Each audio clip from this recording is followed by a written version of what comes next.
கர்த்தருடைய பரிசுத்த நாமத்துக்கு ஸ்தோத்திரம் உண்டாவதாக. எரேமியாவின் புத்தகம் 17வது அதிகாரம் அதனுடைய 7வது வார்த்தையில் நாம் இப்படி வாசிக்கிறோம். கர்த்தர் மேல் நம்பிக்கை வைத்து கர்த்தரை தன் நம்பிக்கையாக கொண்டிருக்கிற மனுஷன் பாக்கியவான் என்று சொல்லப்படுகிறது. அருமையான தேவனுடைய பிள்ளைகளை, நாம் இந்த பூமியில் வாழும்போது அநேகர் தங்களை பாக்கியம் கெட்டவர்கள் என்று சொல்லுகிறதுண்டு. எனக்கு பாக்கியம் இல்லை, நான் நினைக்கிறது ஒன்று நடக்கலை, எனக்கு ஒன்றும் சரியாக அமையல்ல அப்படின்னு சொல்லி நொந்து போகிறவர்கள் உண்டு. ஆனால் கர்த்தர் சொல்லுகிறார், கர்த்தர் மேல் நம்பிக்கை வைக்கிற மனுஷன் பாக்கியவான் என்று சொல்லப்படுகிறது. அப்போ அந்த ஒரு பாக்கியம் நமக்கு கிடைக்கும் பொழுது அவன் எப்படி இருக்கார், கர்த்தர் மேல் நம்பிக்கை இருக்கிற மனுஷன் எப்படி இருப்பான் என்று சொல்லி நாம் 8வது வார்த்தையிலே வாசிக்கிறோம்.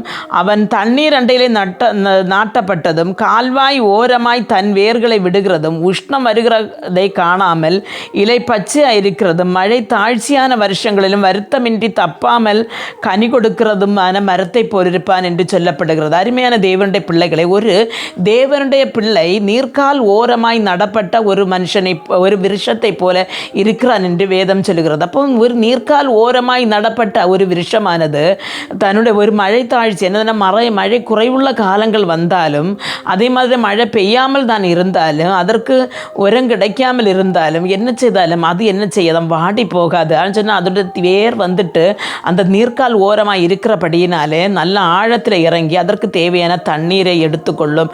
அதனால் பூமியில் மழை பெய்யல என்று வச்சாலும் அந்த மரத்துக்கு ஒன்றும் சம்பவிக்கிறதில்லை. அது இலை வாடி போகிறதில்லை, அதனுடைய பூக்கள் கருகி போகிறதில்லை, நல்ல பலனை கொடுக்கிறது. அதே போல தான் தேவனிடத்தில் பற்றுதலாக இருக்கிற ஒரு மனுஷன் தனக்கு எவ்வளோ கஷ்டம் வந்தாலும், எவ்வளோ வறட்சி வந்தாலும், எவ்வளோ வேதனை வந்தாலும் அவன் பலன் கொடுத்து கொண்டே இருப்பான் என்று வேதம் சொல்கிறது. அருமையான தேவனுடைய பிள்ளைகள், அதனால் தின வேதம் வாசித்து நாம் கர்த்தரிடத்தில் பற்றுதலாக இருந்து நீர்க்கால்வரமாய் நடப்பட்ட ஒரு விருட்சத்தை போல இருக்க கர்த்தர் நமக்கு கிருபை அருள்வாராக.